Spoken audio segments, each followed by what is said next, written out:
Good evening friends, मैं Mulayam Singh Yadav rise studies के YouTube online platform पे आपका हार्दिक स्वागत करता हूं। दोस्तों, जो आज का टॉपिक होगा, आज के टॉपिक में बात करेंगे मोस्ट इंपोर्टेंट क्वेश्चन जो है आपके एंटोमोलॉजी में से, वहां से अपन बात करेंगे। तो दोस्तों, सबसे पहले अपन बात करेंगे जो एंटोमोलॉजी है, एंटोमोलॉजी क्या होता है। एंटोमोलॉजी का बात करेंगे, कीट विज्ञान जो होता है, कीट विज्ञान को एंटोमोलॉजी के नाम से जाना जाता है। तो आपने देखा होगा पिछली जेट के एग्जाम में एंटोमोलॉजी से बहुत सारे क्वेश्चन पूछे गए हैं। तो यहाँ पर मैं डिस्कस करना चाहूंगा जो एंटोमोलॉजी पार्ट फर्स्ट के जो वीडियो है, आज की क्लास है, दो सेगमेंट में या दो क्लासों के अंदर मैं आपको एंटोमोलॉजी के क्वेश्चन सॉल्यूशन करवाऊंगा, क्योंकि काफी स्टूडेंट्स की डिमांड है कि सर एंटोमोलॉजी में से काफी क्वेश्चन आते हैं, इसलिए आप एंटोमोलॉजी से क्वेश्चन कीजिएगा, पुटअप करवाइएगा, ताकि थोड़ा आने वाले एग्जाम के अंदर हमारे को बेनिफिट पहुंच सके। तो यहाँ पर दोस्तों सबसे पहले अपन बात करेंगे, मैंने बताया आपको एंटोमोलॉजी का अर्थ होता है कीट विज्ञान। कीट विज्ञान से रिलेटेड जो क्वेश्चन है, उन क्वेश्चन के बारे में अपन डिस्कस करेंगे। तो यहाँ पर देखिएगा एंटोमोलॉजी मोस्ट इंपोर्टेंट क्वेश्चन। यहाँ पर जो पहला क्वेश्चन है, पहले क्वेश्चन के बारे में डिस्कस करेंगे। दोस्तों यहाँ पर देखिएगा, बहुत गजब का क्वेश्चन है। यहाँ धान की फसल से क्वेश्चन लिया गया है। धान में रोपाई से पहले पौधे के ऊपरी भाग की क्लिपिंग करके किसके अंडों के गुच्छे को हटाया जाता है। दोस्तों सबसे पहले अपन बात करेंगे क्लिपिंग क्या होता है। यहां पर अपन बात करते हैं धान के जो पौधे होते हैं, धान के पौधों को अपन क्या करते हैं, जैसे पौधे के ऊपरी भाग के अंदर क्या करते हैं, उसको बांधते हैं, ताकि जो पीला तना छेदक होता है, ये आपका ऑप्शन नंबर फर्स्ट है, पीले तने छेदक के जो भी अंडे हैं वो अंडों के गुच्छे वहां से क्या हो जाते हैं, हट जाते हैं। तो यहाँ पर क्वेश्चन नंबर फर्स्ट को देखिएगा, धान में रोपाई से पहले पौध के ऊपरी भाग को क्लिपिंग करके जो है किसके अंडे के गुच्छों को हटाते हैं। तो क्लिपिंग का मतलब है कि जो पत्तियों के ऊपर जो गुच्छे होते हैं, उन गुच्छों को वहां से हटाया जाता है, इस क्रिया को क्लिपिंग कहते हैं। तो ये होता है पीला तना छेदक होता है, इस कीट के अंडों को वहां से हटाया जाता है। क्वेश्चन नंबर फर्स्ट था, इसका जो राइट आंसर होगा आपका वो ऑप्शन नंबर फर्स्ट इसका राइट आंसर है। उसके बाद में देखिएगा दोस्तों, सेकंड जो क्वेश्चन है, एफिलिनस माली एक सशक्त परजीवी व्याप है। तो एफिलिनस जो माली है, एफिलिनस माली की बात करते हैं, ये कौन सा कीट है। तो यहाँ पर देखिएगा, सरसों का जो आपका माहू है, वो एक आता है वूली एपिल एफिड जो होता है, एप्पल के अंदर लगता वूली एफिड है, गन्ने का पायरिला है, कपास का माहू है। तो यहाँ पर एफिलिनस जो माली होता है, वो वूली एफिड जो आपके एप्पल में लगने वाला जो माऊ है, एफिड है, उसका क्या है, आपका जंतु वैज्ञानिक नाम है। तो यहाँ पर जो ऑप्शन नंबर आपका सेकंड है, वो इसका क्या है, राइट आंसर है। तो यहाँ पर देखिएगा, ऑप्शन नंबर सेकंड जो है वूली एप्पल एफिड जो है, वो आपका एफिलिनस माली जो है वो है आपके, ठीक है। उसके बाद में क्वेश्चन नंबर थर्ड की बात करेंगे, चूहा नियंत्रण के लिए उपयोग किए जाने वाले रसायन को क्या कहलाते हैं। तो दोस्तों अपन बात करते हैं जो मूसकनाशी होती है, मूसकनाशी की अपन बात करते हैं, चूहों को मारने वाला जो रसायन होता है उसको रोडेंटिसाइड के नाम से अपन जानेंगे। तो यहाँ पर क्वेश्चन नंबर 3 का, चूहा नियंत्रण के लिए उपयोग में लिए जाने वाले रसायन को रोडेंटिसाइड अपन कहते हैं, मूसकनाशी के नाम से इसको जाना जाता है। क्वेश्चन नंबर 4 के बारे में देखिएगा दोस्तों, नरबद्धे तकनीकी का सफलतापूर्वक उपयोग किसके नियंत्रण के लिए किया जाता है। पहले दोस्तों मैं आपको बताना चाहूंगा नरबद्धे जो है तकनीकी क्या होती है। आपने देखा होगा, जैसे अपनी जो फसलें हैं, अपने फ्रूट प्लांट है, उसमें बहुत सारे इंसेक्ट है, फसलों को नुकसान पहुंचाते हैं। तो यहाँ पर देखिएगा, नरबद्धे तकनीकी, बहुत सारी तकनीकी ऐसी आती है जिस तकनीकी के द्वारा जो नर होता है उस नर को बद्ध किया जाता है, जिसके द्वारा उसकी प्रजनन क्षमता जो है वो कम हो जाती है, जिससे कि उस खेत के अंदर, उस पेड़ के अंदर या जो भी गार्डन अपना, उसके अंदर क्या होता है, जो इंसेक्ट की जो दर है बढ़ने की वो कम हो जाती है। तो यहाँ पर स्कूरवर्म जो मक्खी होता है, इसके कंट्रोल के लिए ये चीजें अपनाई जाती है। तो ऑप्शन नंबर फर्स्ट क्या इसका राइट आंसर है। आप एक नोटबुक अपने साथ रखिएगा और इनमें से जो भी इंपॉर्टेंट क्वेश्चन आपको लग रहा है दोस्तों बहुत इंपॉर्टेंट है, क्योंकि ये जो क्वेश्चन मैं आपको बताने जा रहा हूं ये वो क्वेश्चन है जिनके ऊपर आपकी नजर कम रहती है, और कई बार क्या होता है थोड़ा साइड से क्वेश्चन आ जाता है, तो क्वेश्चन साइड से आने के कारण अपन उसको सॉल्व नहीं कर पाते हैं, इसलिए मैं आपकी मदद करने का प्रयास कर रहा हूं। थोड़ा साइड के क्वेश्चन है और यहां से एक आध क्वेश्चन आपको आपके एग्जाम में डेफिनेटली मिलेगा। इसलिए इसको आप नोटबुक और पेन साथ रखिए, जो भी क्वेश्चन है उन क्वेश्चन का या तो स्क्रीनशॉट लीजिएगा ताकि ये क्वेश्चन आप लोगों को याद रह सके। यहां पर देखिएगा दोस्तों, नेक्स्ट जो है एग्रीकल्चर जो पेस्ट डिजीज एंड नोशियक्स जो वीड्स एक्ट पारित हुआ, तो यहां पर जो क्वेश्चन है, क्वेश्चन को एक बार पुनः देखिएगा। जो क्वेश्चन है वो है agricultural pest disease and noxious weed act कब पारित हुआ। तो दोस्तों ये जो एक्ट है, इसके पारित होने की जो बात है, इसके पारित होने की जो डेट है वो ऑप्शन नंबर सी देखिएगा 1914 के अंदर ये पारित हुआ है। तो क्वेश्चन नंबर 5 का जो राइट आंसर है वो क्या है आपका, सी 1914। उसके बाद में देखिएगा जो क्विनोल फोस होता है इसका 1.5% चूर्ण है, तो ये कैसा आपका इंसेक्टिसाइड है, ये एक प्रकार का कीटनाशी है। तो आपने देखा होगा क्विनोल फोस आपके एक ऑर्गेनोफॉस्फेट जो है वो इंसेक्टिसाइड है। तो यहाँ पर क्विनोल फोस 1.5% चूर्ण एक है, ऑर्गेनोफॉस्फेट है ये। उसके बाद में क्वेश्चन नंबर 7 के बारे में देखिएगा, मधुमक्खियों में पाए जाते हैं। तो जो मधुमक्खी है, इस मधुमक्खियों में पाए जाते हैं किस प्रकार के इसमें लंग्स पाए जाते हैं, ये सॉरी पैर पाए जाते हैं। तो यहाँ पर देखिएगा चढ़ने वाले पैर, कूदने वाले पैर, खोदने वाले पैर, और एक है पराग एकत्रित करने वाले जो पैर है। आपने देखा होगा कोई भी पुष्प है, उस पुष्प के ऊपर जैसे मधुमक्खी यहाँ पर बैठती है तो उसके अंदर ऐसे पैर पाए जाते हैं दोस्तों, जिससे वो क्या करती है, पराग को एकत्रित करती है। तो ये क्वेश्चन भी आपके लिए बहुत लाजवाब क्वेश्चन है कि मधुमक्खियों की जो पैर होते हैं वो कैसे होते हैं, पराग एकत्रित करने वाले पैर होते हैं। तो यहाँ पर क्वेश्चन नंबर 7 का जो ऑप्शन नंबर डी है वो आपके राइट आंसर है। उसके बाद में दोस्तों क्वेश्चन नंबर 8 है, वो देखो आप, ऐसा कीट जो दालों में, खेत तथा भंडारण दोनों में आक्रमण करता है। सीधी सी बात है कि खड़ी फसल और भंडारण दोनों के अंदर जो नुकसान पहुंचाने वाला जो इंसेक्ट है वो कौन सा है। एक आता है पल्स बीटल, पोड बोरर, पोड बोरर की बात करते हैं, फलीछेदक, रेड ग्राम पोड फ्लाई, और एक आता है ग्राम पोड बोरर। यहाँ पर ग्राम पोड बोरर है चने की फल जो छेदक है वो है, रेड ग्राम जो अरहर की जो फली छेदक है, पोड बोरर की बात करते हैं फली छेदक है, और पल्स बीटल की बात करेंगे दालों का जो बीटल है। तो दोस्तों ये दालों का जो बीटल है, दालों का बीटल क्या करता है, खड़ी फसल और भंडारण दोनों कंडीशन के अंदर क्या करता है, पौधों को नुकसान पहुंचाने का काम करता है। तो यहाँ पर क्वेश्चन नंबर जो 8 है दोस्तों, इसका जो राइट आंसर होगा वो क्या होगा आपका, option number first pulse beetle. Question number 9 देखिएगा, किशोर हार्मोन परिवर्तन रोकता है। तो जो किशोर हार्मोन जो है वो परिवर्तन रोकता है, तो ये किसमें परिवर्तन रोकता है इसकी बात करेंगे। ऑप्शन नंबर फर्स्ट है प्यूपा के वयस्क में, लट के प्यूपा में, अंडे से लट में, और एक आता है उपरोक्त में से कोई नहीं। तो यहाँ पर दोस्तों मैं आपको बताना चाहूंगा किशोर हार्मोन परिवर्तन रोकता है, ये प्यूपा से वयस्क में परिवर्तन को क्या करता है, रोकने का कार्य करता है। इसलिए यहाँ पर जो क्वेश्चन नंबर 9 है इसका जो एग्जैक्टली जो राइट आंसर है वो क्या है आपका, पुपा से वयस्क के अंदर। उसके बाद में देखिएगा जो क्वेश्चन नंबर 10 है, काफी बार आपके एग्जाम के अंदर दोस्तों पूछा गया है। यहाँ पर देखिएगा पायरेंथ्रम कीटनाशी प्राप्त किया जाता है। तो जो पायरेंथ्रम कीटनाशी है वो किससे प्राप्त किया जाता है, तो यहाँ अपन बात करेंगे पायरेंथ्रम जो कीटनाशी है ये ऑप्शन नंबर फर्स्ट है क्राइसैंथेमम पौधे से, तंबाकू के पौधे से, डेरिस के पौधे से, और एक है दोस्तों आपका नीम के पौधे से। तो यहाँ पर जो पायरेंथ्रम कीटनाशी जो प्राप्त की जाती है वो किससे प्राप्त की जाती है, क्राइसैंथेमम से प्राप्त की जाती है।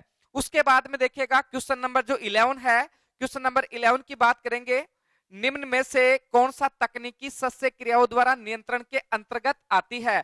निम्न में से कौन सी तकनीकी सस्य क्रियाओं द्वारा नियंत्रण के अंतर्गत आती है। तो यहां पर अपन बात करेंगे कि इसका जो राइट आंसर होगा, एक है प्रकाश समायोजन करना, प्रतिरोधी प्रजातियों को उगाना, एक है पौधों में पट्टी लगाना, और एक है जैविक रसायनों का उपयोग करना। यहां पर क्वेश्चन की लैंग्वेज को पकड़ने का प्रयास कीजिएगा दोस्तों।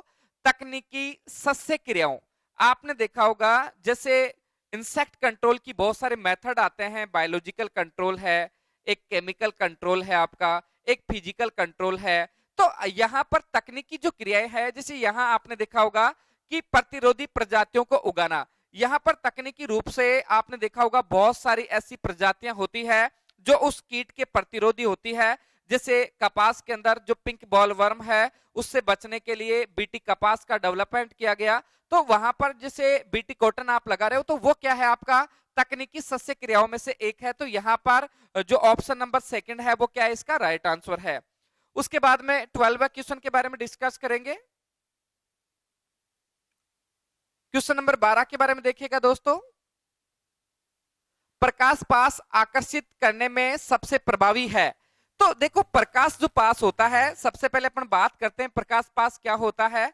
तो प्रकाश पास की बात करते हैं, जैसे ये आपका खेत है और इस खेत में आपने फसल लगा रखी है, तो खेत के 4-5 जगहों पे आप प्रकाश पास लगा दो, तो उसमें आपने देखा होगा कि खेत में प्रकाश पास लगाने से जो पतंगे होते हैं वो क्या होते हैं, प्रकाश की ओर आकर्षित होते हैं और उस प्रकाश के चारों ओर क्या करते हैं, भ्रमण करते हैं। इसलिए किसान क्या करता है, इन प्रकाश पास के नीचे 95:5 में, ये 95 क्या है आपका जल और 5 क्या है आपका केरोसिन।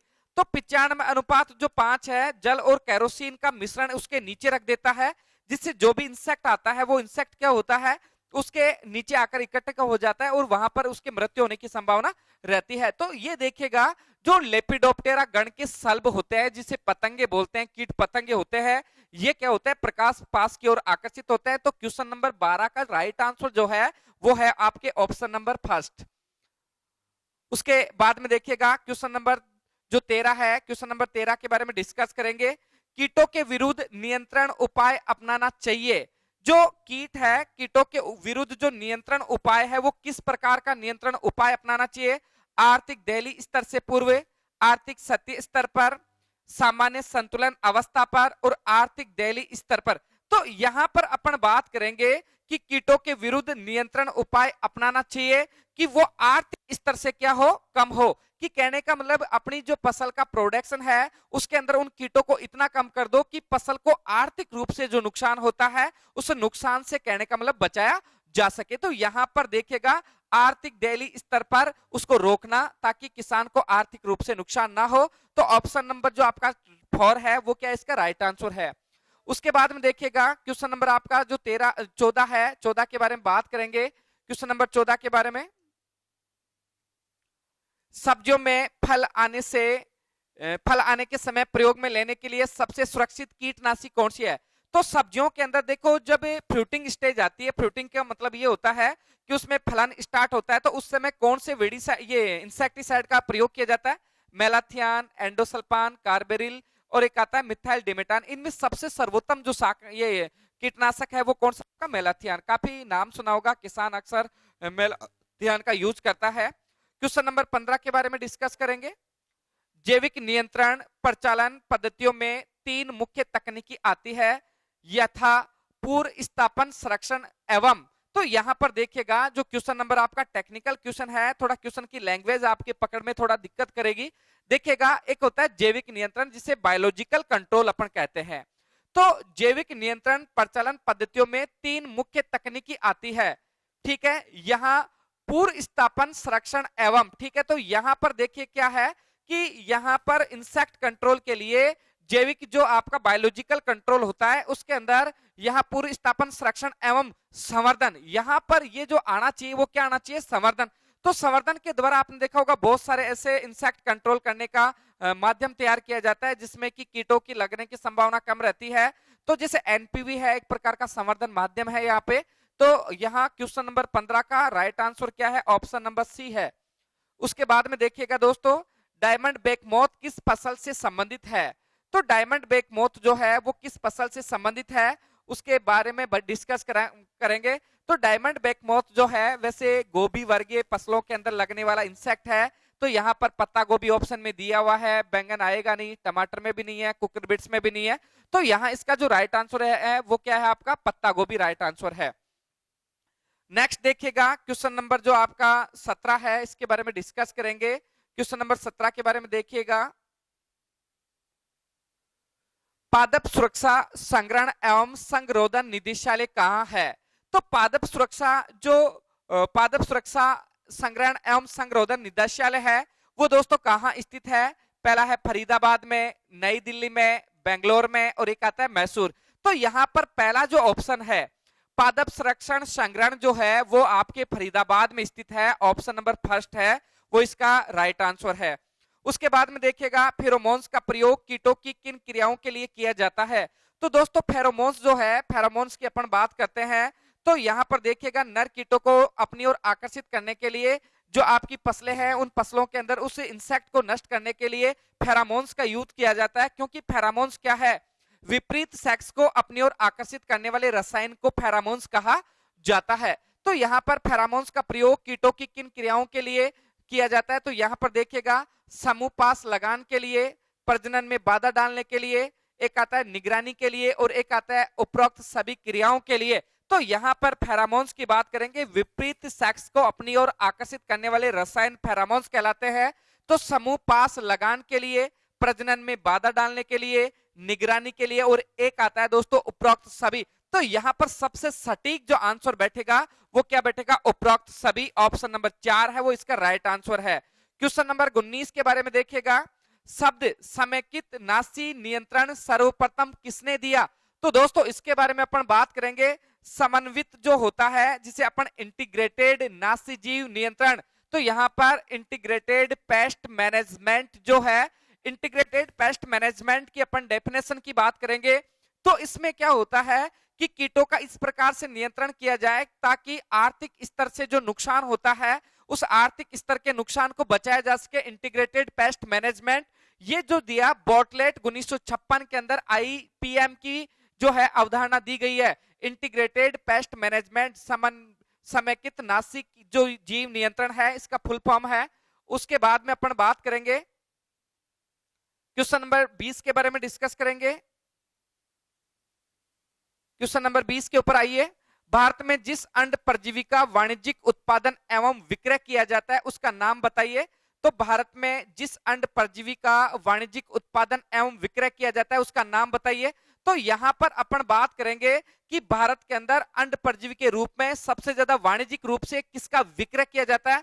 तो यहां पर देखिएगा जो ट्राइकोग्रामा है ये क्या है, आपका एक अंड परजीवी है जो अंडों के ऊपर परजीवी रहकर उनको नष्ट करने का काम करता है। जिसे ट्राइकोडर्मा की बात करेंगे, ये एक प्रकार की मित्र फफूंद है जो आपने देखा होगा सीड जो ट्रीटमेंट है उसके लिए इसको काम में लिया जाता है।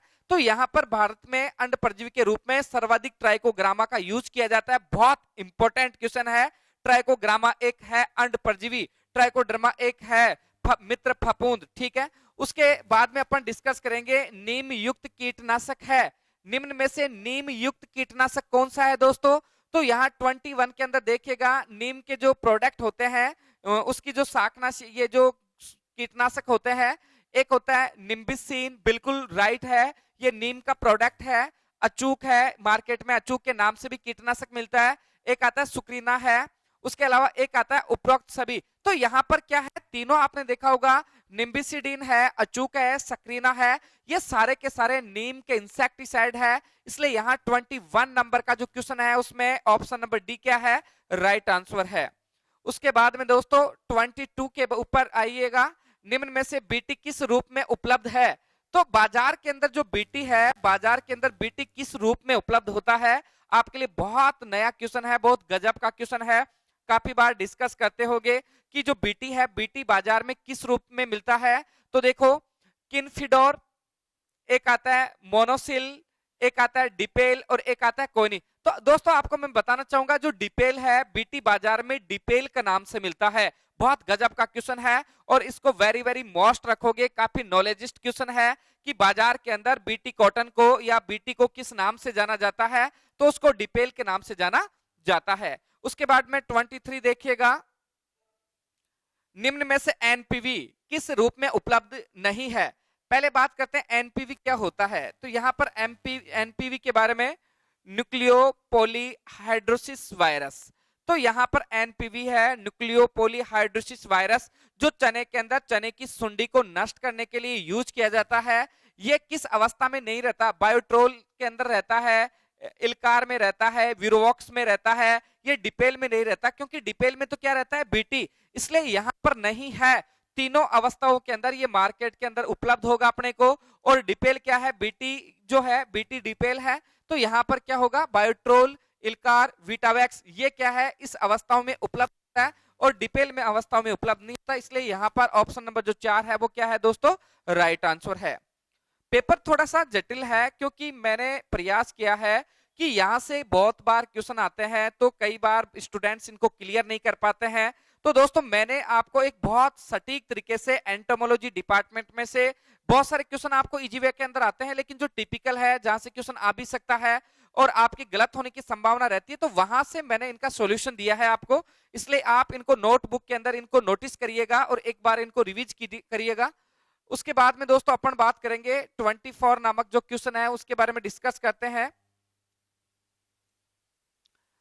किसको कीट रोग विज्ञान का पितामह कहा जाता है? तो फादर्स ऑफ एंटोमोलॉजी जो है वो किसको कहा जाता है? तो दोस्तों जो एंगोस्टिनोबासी है, ऑप्शन नंबर फर्स्ट है एंगोस्टिनोबासी है, इस फादर्स ऑफ एंटोमोलॉजी की संज्ञा दी गई है, तो इसलिए ऑप्शन नंबर फर्स्ट क्या है इसका राइट आंसर। किसको कीट रोग विज्ञान का जनक कहा जाता है? एंटोमो जो पैथो जो जनक है वो किसको कहा जाता है? तो कीट रोग विज्ञान का जनक है एंगोस्टिनोबासी को कहा जाता है। क्वेश्चन नंबर देखिएगा 25 में लेपिडोप्टेरा गण के लार्वा को कहते हैं। तो जो लेपिडोप्टेरा गण की जो लार्वा है गण को कहते हैं दोस्तों? तो यहां पर देखिएगा एक ऑप्शन है गर्भ, कैटरपिलर, निम्फ और एक क्या है मैंगट। तो यहां पर जो कैटरपिलर है, कैटरपिलर को लेपिडोप्टेरा गण के लार्वा कहा जाता है। उसके बाद में अपन बात करेंगे मधुमक्खी में मुखांक कैसे होते हैं।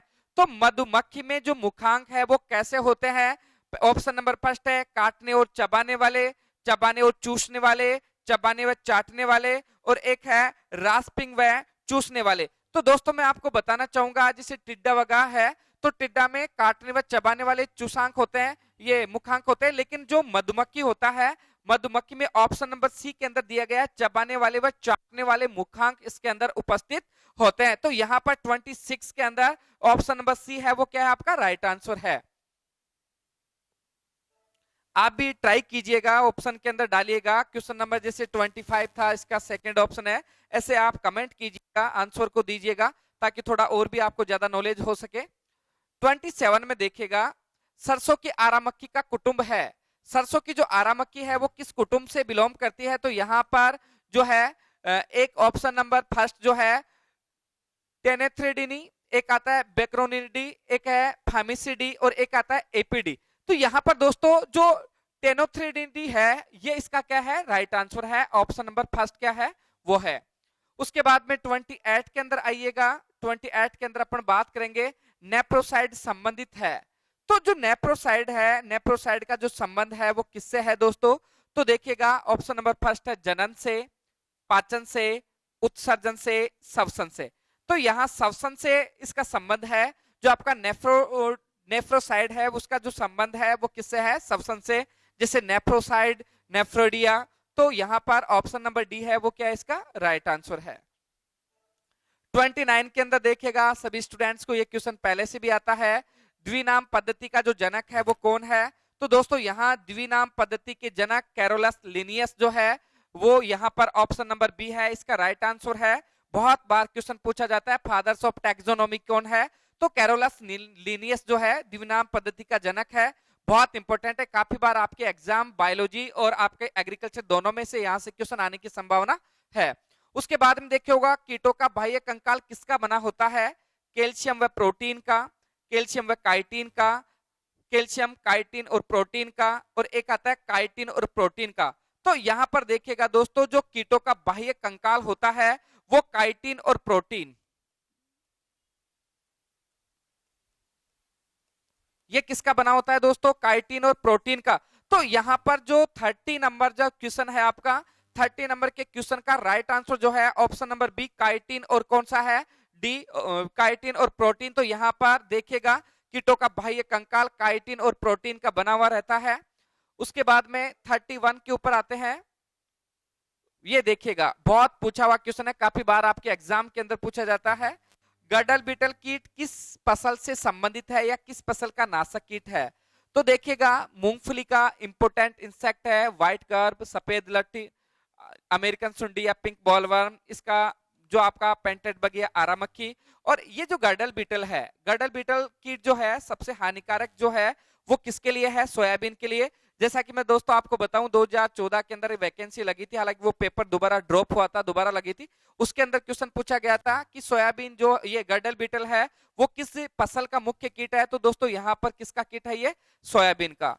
यहाँ पर मैं देखो आपको एक और चीज कहना चाहूंगा, काफी स्टूडेंट्स के कॉल आ रहे हैं, मैसेज भी आ रहे हैं कि सर जो आने वाले समय के अंदर जो अपना पेपर लगने वाला है वो पेपर क्या आईसीआर बेसिस पे आएगा। तो दोस्तों मैं कहना चाहूंगा अभी इसके बारे में कोई कंफर्मेशन नहीं है, और आप इस चीज को दिमाग से निकालिएगा कि जैसे पेपर यदि टफ आता है, हार्ड आता है, तो आपके लिए अकेले स्टूडेंट्स के लिए नहीं आता, सभी स्टूडेंट्स के लिए टफ आता है। तो आप ये सोचिए कि चलिएगा कि यदि पेपर टफ आ रहा है, लैंग्वेज टफ है, तो इसका मतलब कट ऑफ कम जाने वाली है। तो आप बिल्कुल भी निष्फिक्र रहिएगा कि पेपर जैसा भी हो लेकिन आपका बहुत अच्छा पेपर होगा, क्योंकि दोस्तों आपने बहुत गजब की तैयारी की है, इसलिए होपलेस होने की जरूरत नहीं है। आप अपनी ईमानदारी से जो भी अपने 5-7 दिन का जो भी समय बचा हुआ है, ईमानदार से तैयारी कीजिएगा और हम लोगों से लगातार जुड़ के रहिएगा, और हमारे नंबर पे भी आप बात करके अपनी प्रॉब्लम को सोल्व आउट कर सकते हैं। मेरा नंबर 9694343442 है, और भी आपको जो भी टीचर है अपने वहां बात करके अपनी सॉल्यूशन लीजिएगा। तो यहाँ पर देखिएगा 32 की अपन बात करेंगे। 32 नंबर का क्वेश्चन है, लाख के कीट को पालने वाला मुख्य पौधा कौन सा है। सीधी सी बात है, लाख के कीड़े को पालने के लिए जो बोम्बिक्स मोराई होता है, बोम्बिक्स मोराई क्या है आपका, जैसे एक होता है कातरा होता है, एमसेक्टा मोरी होता है, एक होता है आपका जो लेसिपर लेका है। लाख का जो कीट है इसका जो जूलॉजिकल नेम है लेसिपर लेका है। उसके अलावा जैसे बोम्बिक्स मोराई रेशम कीट है, तो यहाँ लेसिपर लेका है जो लाख का कीट है, उसको किसके ऊपर जो पाला जाता है, फ्लास के ऊपर, खेजड़ी के ऊपर, बबूल के ऊपर, शहतूत के ऊपर। तो इनमें सबसे जो गजब का क्वेश्चन आंसर है वो क्या है, प्लास। तो यहाँ 33 के अंदर देखिएगा चने की फसल का मुख्य कीट कौन सा है। तो दोस्तों चने की फसल का जो मुख्य कीट है उसके बारे में डिस्कस करेंगे। चने की फसल का मुख्य कीट है, इसके बारे में देखिएगा। चने के अंदर देखो ज्यादातर जो फसलें होती है, एक होता है फली छेदक पॉड बोरर, सफेद लट, कटवा लट, और एक आता है तना छेदक। तो आपने देखा होगा पॉड बोरर, जो आपने देखा होगा ग्राम पॉड बोरर है, चने की जो सुंडी है, ये फली छेदक है, इसका सबसे हानिकारक इंसेक्ट है। ऑप्शन नंबर फर्स्ट इसका क्या है, राइट आंसर है। क्वेश्चन नंबर देखिएगा 34 के अंदर, इनमें से कौन सा फास्फाइड चूहों को नियंत्रित करने हेतु विलोभक के रूप में प्रयुक्त किया जाता है। इनमें से कौन सा फास्फाइड चूहों को नियंत्रित करने हेतु विलोभक के रूप में प्रयुक्त किया जाता है। तो चूहों को नष्ट करने के लिए यहाँ पर मोस्टली कौन सा जो है आपका रोडेंटिसाइड यूज किया जाता है। तो यहाँ पर देखिएगा जो ऑप्शन नंबर फर्स्ट है एल्यूमिनियम फास्फाइड है, एक है आपका कैल्शियम फास्फाइड है, मैग्नीशियम फास्फाइड है, और एक आता है जिंक फास्फाइड। तो सबसे सर्वोत्तम जो रोडेंटिसाइड है, चूहे मारने की दवा है, वो क्या है दोस्तों, आपका जिंक फास्फाइड है। तो यहाँ ऑप्शन नंबर 4 है वो इसका राइट आंसर है। ये देखिएगा खपरा बीटल है, तो यहाँ पर देखिएगा ये भी काफी बार क्वेश्चन पूछा जाता है। तो खपरा बीटल है, इसका जो नाम है वो क्या है। क्वेश्चन नंबर 35 के अंदर देखिएगा खपरा बीटल का क्या नाम है, ट्राइकोडर्मा ग्रेनेरियम, एक आता है राइजोप्थोरा डेमिनिका, एक है सिट्रोगा सिरिसिला, एक आता है साइटोफाइलस ग्रेनेरियम।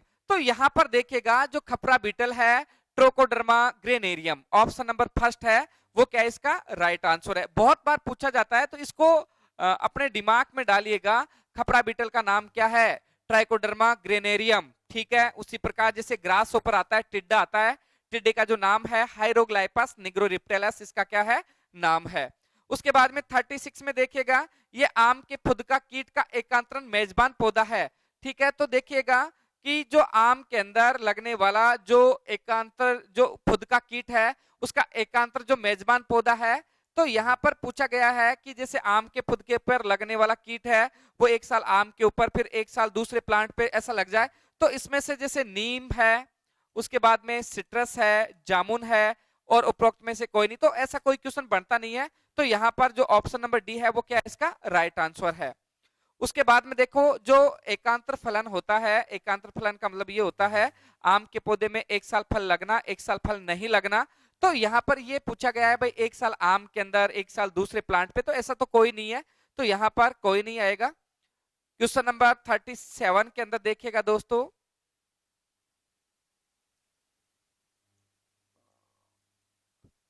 कृषि में डीडीटी